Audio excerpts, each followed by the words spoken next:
Good morning, everyone.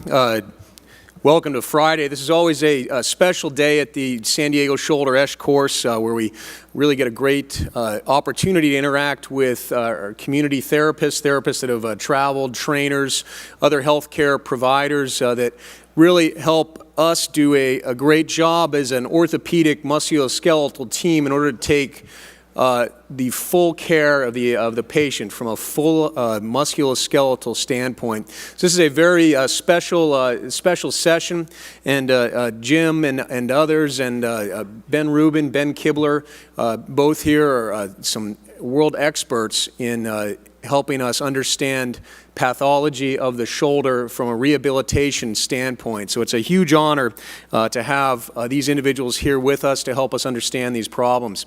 Now, the goal of this session is to ensure that we have a very interactive group, and it's really your session. So I want to make sure, please do not be shy about raising your hand. The first talk by Don Buford and Ben Dubois, I've really asked them to make sure that this is as interactive as possible. So there's really no stupid question. The only one is the one that's not asked. I mean, it sounds cliche, but really, please ask those questions and we can make it as interactive as possible.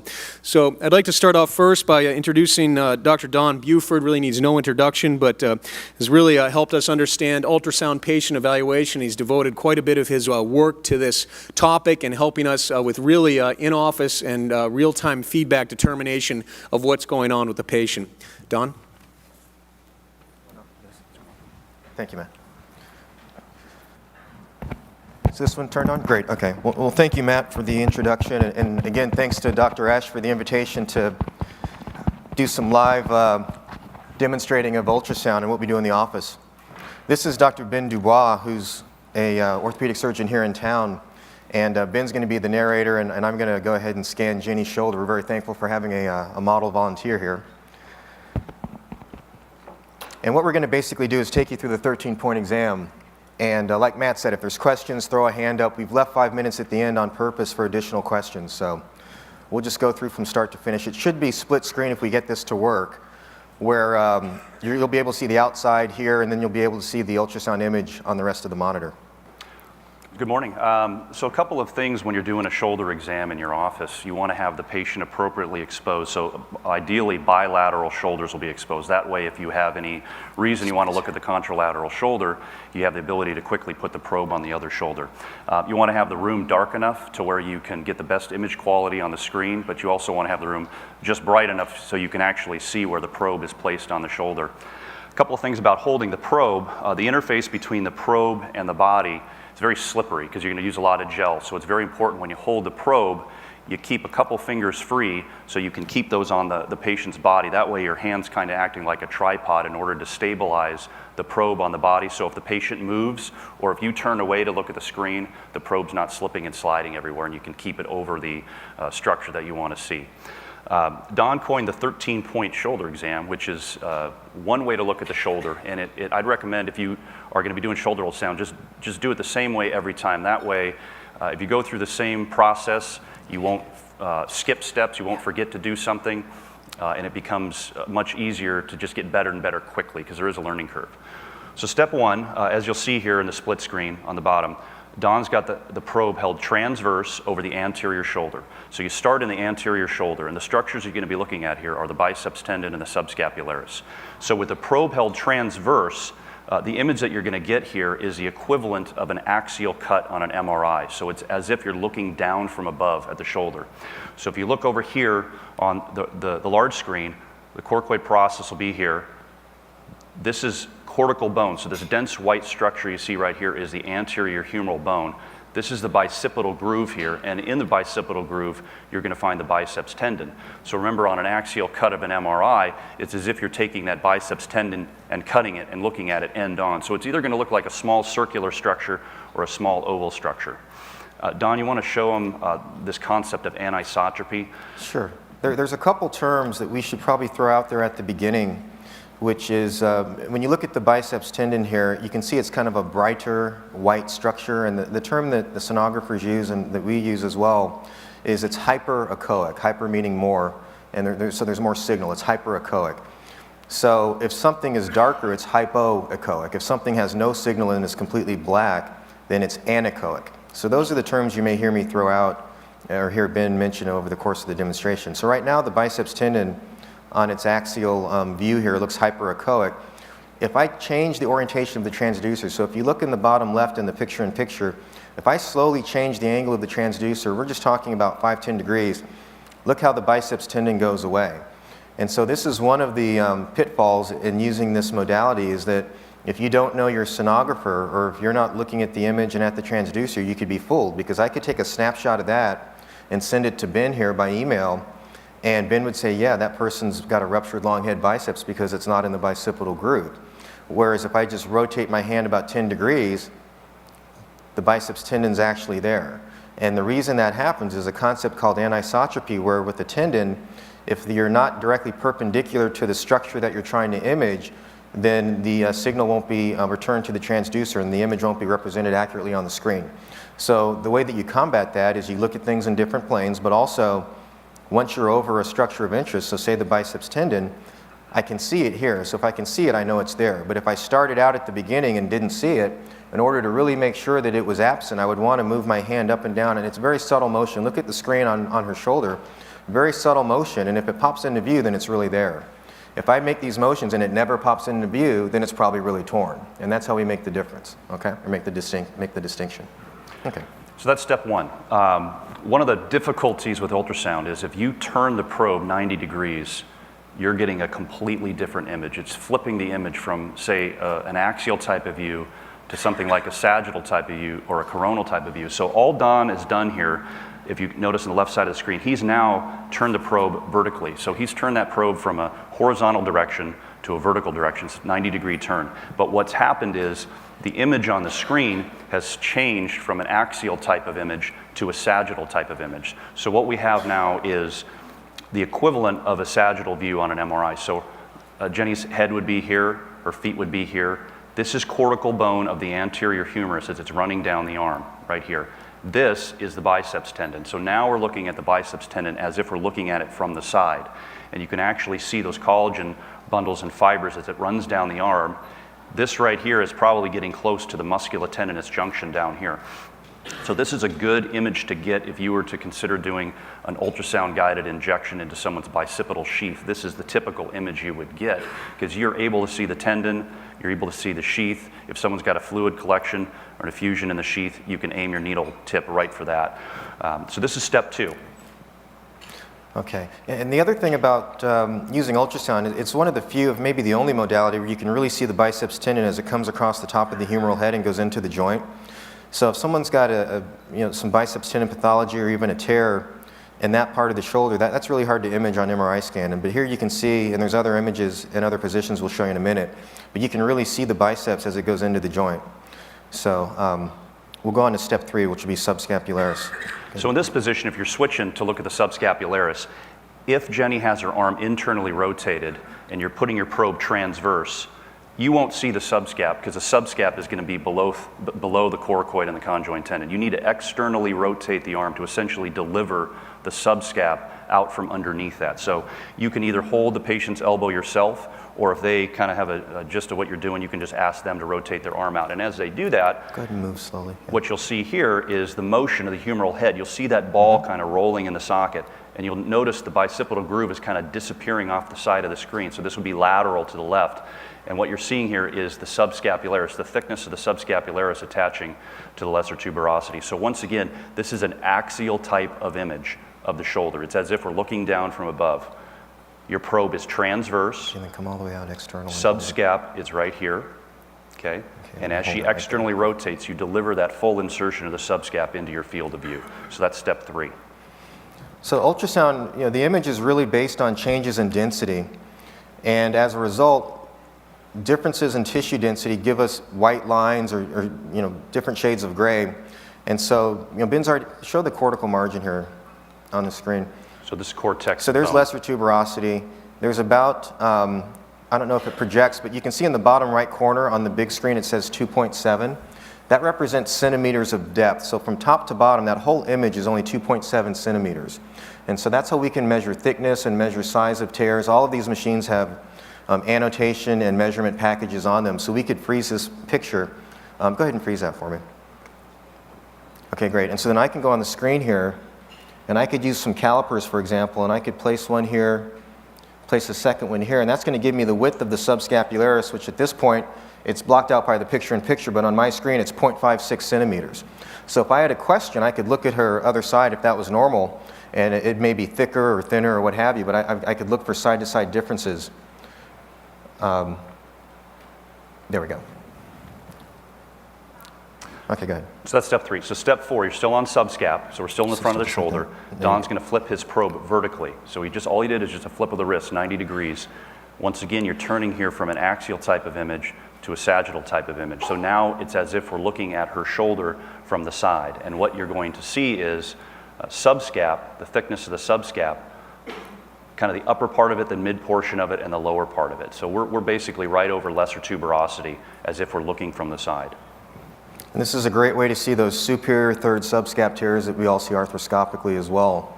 You can make that diagnosis using ultrasound in the office in just a few minutes. So step 5, we're still one more in the front of the shoulder. So turning the probe again, transverse, we're sliding over to see the coracoid process and where the subscap will disappear below the coracoid and the conjoined tendon. This is a good image to get and check dynamic images. And oftentimes when I'm doing an exam in the office, this view right here, if someone's got a full thickness rotator cuff tear, you'll see a fluid collection just superficial to the subscap. As soon as I see that, I usually am going to see a supraspinatus tear. Okay, so if you see a big fluid collection there, which Jenny doesn't have, right about here you'll see a big pool of joint fluid kind of pooled up there, and that's usually extravasation of joint fluid that collects there. So if you see that, you're probably about to see a supraspinatus tear when you look at it. The I can show on this. The coracohumeral interval, if we wanted to measure, I know it's basically published as a CT measurement, but we could set that on the anterior humeral cortex there, and we could measure the undersurface to the undersurface of the coracoid, and that's about 1 centimeter in her. The measurement's hidden by the picture-in-picture, but on the screen here it says it's 1.08 centimeters. So we could measure that distance, and you know, if you believe in subcoracoid impingement, this is a nice way in the office to diagnose it and to quantify it. So this dense whiteness right here, that's the cortex, the anterior coracoid. So Don, you want to show that one more time? Let me go back and show you. Yep. So coracoid process right here. That's the tip of the coracoid right over that bright white line there. Subscap kind of running below it, deep to it, okay? Okay. So that's all 5. Now we're moving on. Next step. We've finished in the front of the shoulder. We're going to move on to the supraspinatus. So normally in an ultrasound exam, this is where you're going to find most of the pathology. So what we've done is you've noticed Jenny's repositioned her arm. So she's got her hand on her hip and she's brought her elbow back. Some of the other protocols for shoulder ultrasound will show a different position. Go ahead and show the other.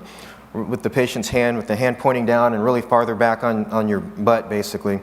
And what I found when I started using this was that patients with sore shoulders or post-surgical patients, this hurt. Okay, it hurts me and my shoulder is okay. So we changed it, and we just have the patients get their hand back as far as they can and bring their elbow in as close to their body as they can. So that was one of the subtle little changes we made in our protocol. And it still gives us the same good pictures, I think. So we'll go ahead and start at 0.6. So the goal of doing this real quick is you're attempting to deliver the insertion of the supraspinatus out from underneath the acromion. If you just hold your arm kind of like this and you try to see the whole supraspinatus, you're not going to be able to see that because ultrasound waves are not going to go through bone. They're not going to go right through the acromion. So what we're trying to do is we're trying to deliver the insertion of the supraspinatus out from underneath so you can see it. So what we've got here is the probe held basically parallel with the fibers of the supraspinatus, and the goal is to get a coronal type of view. So this is usually the money shot here, similar to what you see on an MRI. We're looking at the anterior supraspinatus. So left side of the screen would be lateral, right side of the screen is medial, and it's as if we're looking at her shoulder from the front. And as we do that, we see cortical bone. This dense white line you see right here is cortical bone, okay? This is the supraspinatus here. And this supraspinatus she has looks totally fine. A nice thickness of the supraspinatus as it inserts on the greater tuberosity and the anatomic footprint right here. Now, a couple things. You can see on the edges of the image here, it looks kind of fuzzy, and that's not a problem with the machine or with the modality. It's just that Jenny here is so petite that our transducer is not completely on her shoulder. And as a result, I'm able to image, so here's the lateral aspect of the insertion. I can see that very clearly.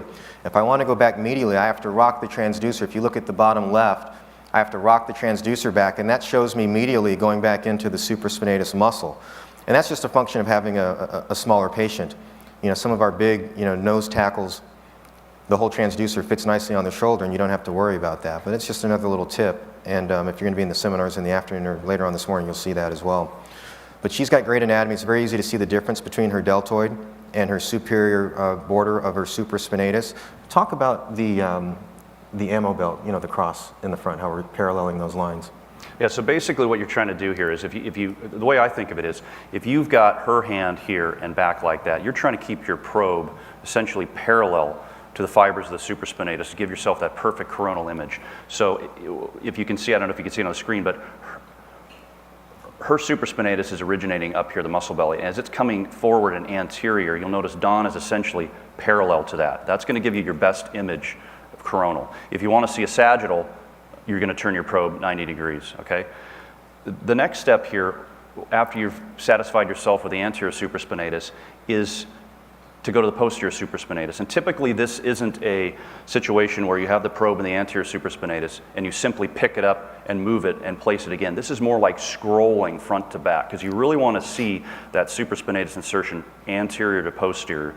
So what Don's going to do here is, starting in the front with the probe, he's just going to kind of start scrolling backwards. And as he does this, you're going to go through the mid part of the supraspinatus insertion, and you're going to start to get into the posterior insertion. You can see how the footprint changes as well. In the anterior portion, just behind the rotator interval. So if I go way anterior, guess what that is? There's biceps tendon coming through the rotator interval right there.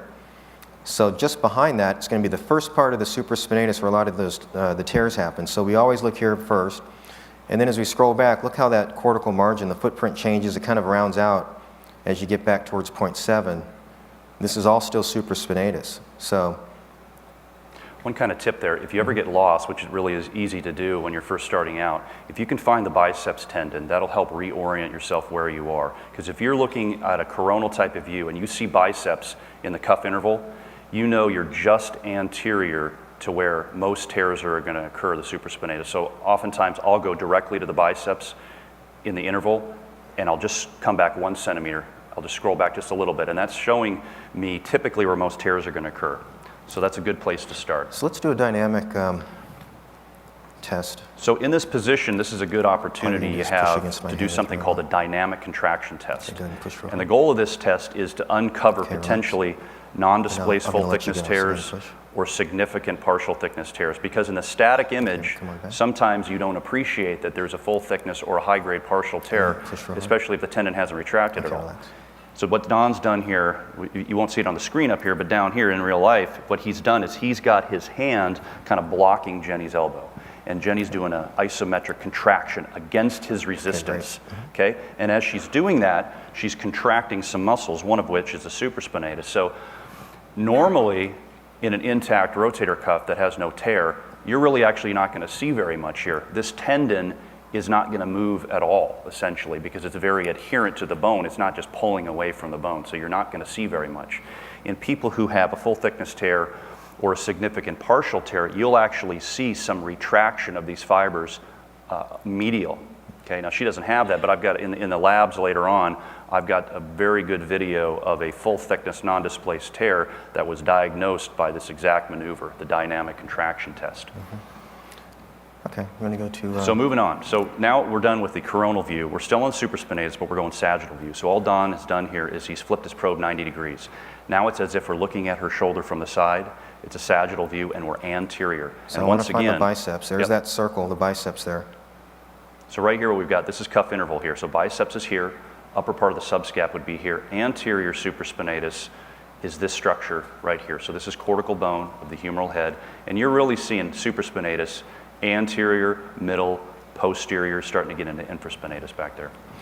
And now, in somebody as thin as Jenny here, you can see the articular cartilage. It's that hypoechoic, or that black line just above the cortical line. So that's not pathologic. That's actually articular cartilage. You'll lose that in some larger patients, but in somebody who's thin, you'll see it. In somebody who has a full thickness tear, it kind of uncovers it, and you'll see it well as also.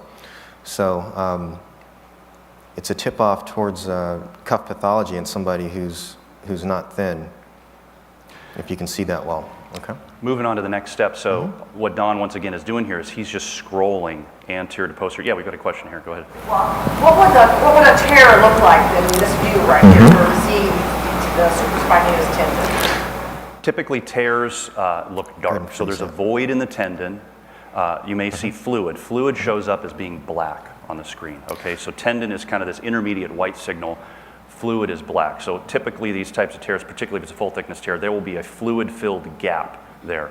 And I've got a million of them in the labs later today to show people. So that's typically what you would see here. And you may see a surrounding fluid collection outside of the rotator cuff in the subdeltoid or subacromial space. There's a couple other things on the sagittal view that we use. Go ahead and unfreeze. What you notice here in a normal tendon, those two white lines that represent the inferior and superior border of the supraspinatus are basically parallel. If somebody's got a torn cuff, then those lines tend to converge wherever the tear is because there's no tissue there. And what happens is the deltoid muscle up above tends to drop into any defect in the cuff. And so we'll look for areas where there's not symmetry. So right now, the width of that tendon looks pretty symmetric, but in a tear, let me come up a little bit more anterior. In a tear, which a lot of times we'll start anterior here, just behind the rotator interval, you'll see an area where those two white lines, show the two white lines I'm talking about, the top of the humeral head and basically the top of the supraspinatus, those two lines will get very close together and there'll be a large black spot, for lack of a more medical technical term. So we're looking for areas that are dark in the tendon. Dark is usually pathologic, okay. So let's go, so we've done 8 and 9. Yep, so now we're going posterior. So he's scrolled this, once again, he's scrolling his hand back, he's going posterior. You're still in that sagittal view, and we're getting back into the posterior supraspinatus and the upper part of the infraspinatus back here. Okay. Once you're satisfied with this, you're kind of done on the side of the shoulder, and you're moving on to the posterior shoulder. Okay, let's do posterior. Okay? So you're going to reposition the arm here, so that the patient's going to now put their arm kind of back in their lap, essentially, and rest it here. Don is holding the probe transverse once again, so we are getting the equivalent of an axial view, as if we're looking down from above. So this is a good way to look at the posterior infraspinatus insertion. A little more gel. So what we'll see here is you'll see the ball, you'll see the joint, you'll see the glenoid, and you'll see the insertion of the infraspinatus posteriorly.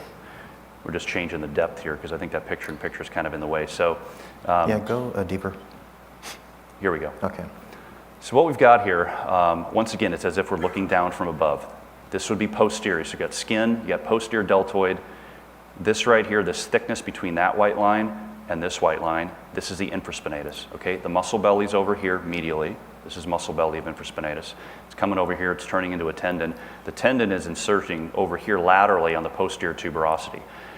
This down here is the joint, okay? So there's another step to look specifically at the joint, but this is just to give you an idea of what that dense white line, that's posterior glenoid there. So a couple things to notice here. As you're moving passively or actively the arm, so Jenny, why don't you just slowly internally and externally rotate your arm.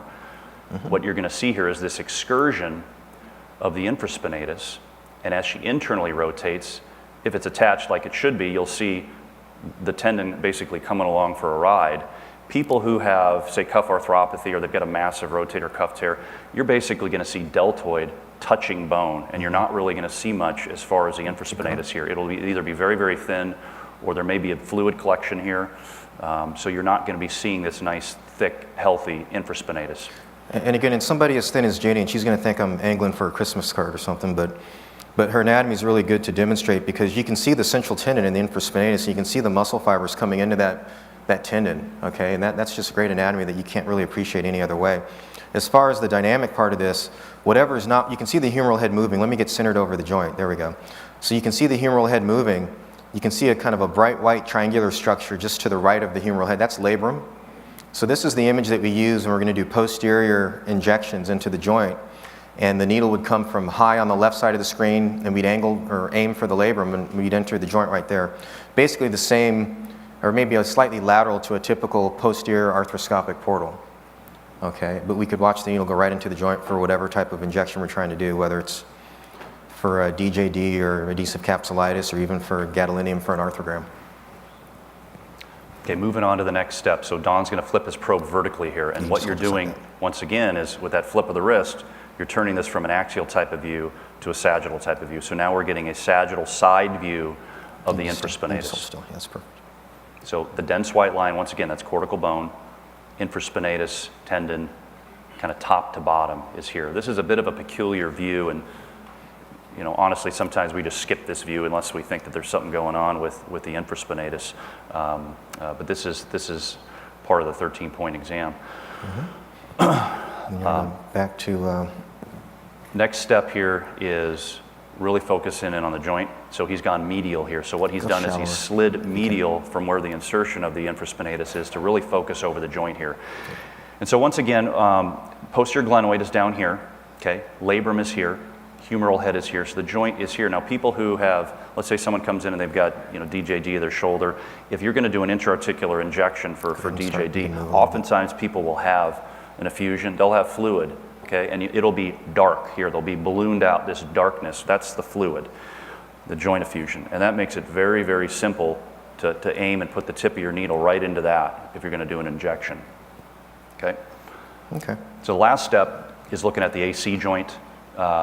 Once again, this is a step. If someone comes in, they've got absolutely no pain over their superior shoulder, I may not even look at their AC joint on ultrasound, but if someone does, what Don here has is the probe parallel to the clavicle, parallel basically the front of the shoulder here, and what we've got is a very superficial view. This is only essentially millimeters below the skin. We've got distal clavicle here, acromion here. The joint itself is right here, and you can actually even see the capsule of the AC joint superficially here. If I was showing you. This is a tough one to get, by the way, sometimes, because people are so thin and it's so superficial. Here's the distal clavicle, here's the acromion, and the capsule is this sort of white line right here, and there's just a little bit of fluid inside the joint. So that's the AC joint. So if you were to do a ultrasound guided injection of someone's AC joint, this is the view that you would get, and you can just slip your needle right underneath the probe, and you would just view it kind of just coming in lateral to medial until you pierce the capsule, stick it right in there and inject. You can actually see the fluid going in to the AC joint. So that's the 13-point exam, and we've got about 4.5 minutes. Are there any questions? Yes? What depth of penetration can you get? And practice in Nebraska, considerably larger or more fluffy? Absolutely. Yeah, I'm in Dallas, so we get some of that too. You can actually go ahead and dial it down. This is at 2.7. Really, the short answer is we have about 6 centimeters to 7 centimeters to play with to get maximal resolution. There's frequency trade-offs, and make a long story short, the higher the frequency, the less depth you get into the body. So trauma surgeons that are looking at abdomens are using like 7 megahertz frequencies, whereas we're using 13, 14 megahertz to get good resolution around the shoulder.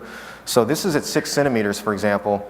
It's going to be off the screen, but you can get down 6 centimeters and still get pretty good resolution. Beyond that, it gets a little bit tough. Now they do make other probes. They make a curvilinear lower frequency probe, which in orthopedic applications is really good for, say, if you're going to do an intra-articular hip injection. So if you do a lot of hips and you're going to be doing that, that's probably worth purchasing that probe because they are pricey. But if for the shoulder or more superficial structures, a probe like this is all you're going to need. What's the max this will dial down to? Do you know? Will it go down to? Any other questions? This will max out at 6. Okay. Yeah, go ahead. That's a simple question. With all that ultrasound gel all over the place, how do you just get prep for injection? How do you work with gel? Great question. Basically, if you ask me, here's my probe, my gel's right underneath my probe. My needle's entering the body from a different location that's remote from where my gel is. For example, if I'm doing a subacromial or let's say I'm doing a glenohumeral injection, my probe is actually more lateral, and I've angled it back medial to see the joint. My needle is coming in from a more medial direction, so the two are just separated by several centimeters. So you just be careful, essentially. You just prep out in one spot, you hold your probe in the other spot. But it can be challenging when you're first starting out. So if you're starting out to do it, you may want to have your assistant holding the probe and holding it for you with the view that you need on the screen, and that way you can fully concentrate on keeping your area sterile. The other thing is they make these little silver sterile packets of gel, and they're about $1 each, so it's well worth spending the $1 to get the sterile gel. And it just comes in a little single-use packet that's double wrapped, just like things in surgery. And you can just use that sterile gel, and that way you can scan right through it, you can inject right through it because it's sterile. Someone asked about a SLAP, I think. Was that you? As far as diagnosis of a SLAP lesion? No, ultrasound is basically still, no. You really can't see that type of intra-articular pathology. So in cases like that, if you've got a concern over an intra-articular issue, you probably still want to go for the MR arthrogram. But neither Don and I hang our hat on an ultrasound as far as diagnosing some type of labral pathology. Yeah, the problem is the ultrasound signal won't go through bone. So as soon as you hit a bony structure, you're not going to get any diagnostic imaging below that, which is why when you see the cortical bone on supraspinatus images, there's no resolution to the bone marrow or anything else. So anything intra-articular, this is not the way to go. Although you can see that posterior sliver of labrum to do an injection, you can't really make a diagnosis of a labral tear or a Bankart anterior or posterior. It's really the best for rotator cuff stuff, biceps tendon, rotator cuff, yes. How good is it to see fatty degeneration in the muscle? That's a good question that we get all the time, and we're working on trying to quantify it and trying to have a system where you can say at a specific spot that there's a measurement that would be reproducible. And to my knowledge, that hadn't been done yet because I know that I'm one of the guys working on it. But you can't really see, let me just give you an example. Can you go back to the ultrasound image? You can see the muscle belly. This is her infraspinatus. Can you guys switch back to the feed from the machine? Great. So this is her infraspinatus, which I think arguably for me is the most important muscle to determine if there's atrophy when I'm trying to sort out if I can repair something arthroscopically. So here you can see she's got robust muscle, but in terms of quantifying it, it's difficult. I've tried, it's really difficult. I've tried with an MR arthrogram on the screen also. And so I don't really use it. If I really have somebody where I need to make that decision preoperatively, I'm still going to get an MR to see that and get that information. Jim? If you see a cuff tear in a patient decides to have surgery based on your conversation, how often do you do an MRI on that patient? Like 100%? No, that's a good question too. That's a question my partners asked when I started doing ultrasound. Yeah, one of the ways to think about it is the older the patient is, the more likely the status of the cuff is to be the only clinical question that we're trying to answer. So if you have a Medicare age patient, we don't care if they have a degenerative type 2 SLAP, we don't care if they have some labral fraying. We really want to know is the cuff torn or not in order to guide their clinical, in order to counsel them, okay? So the older the patient is, the more likely I am to use this as the only diagnostic modality. If I see a full thickness cuff tear on this and the patient's 62, they've been symptomatic for 9 months and they want something done, I'm not going to get an MR. So it approaches 100% where I don't get an MR, Medicare age or older. Somebody who's 30 to 50 or something like that, active, and they have a partial cuff and it may not explain all their symptoms, or I'm still worried about the status of their intra-articular anatomy, then I'll get an MR arthrogram. But a lot of times in those patients, we'll still get ultrasound at the beginning because we haven't done any kind of conservative care, no physical therapy, and I'd like to know if they have a full thickness cuff tear before I send them away for 6 weeks of physical therapy because I don't want to miss somebody who had a full thickness tear, when I can make that diagnosis in 2 minutes in the office. I think we're out of time. We're zeroed out here.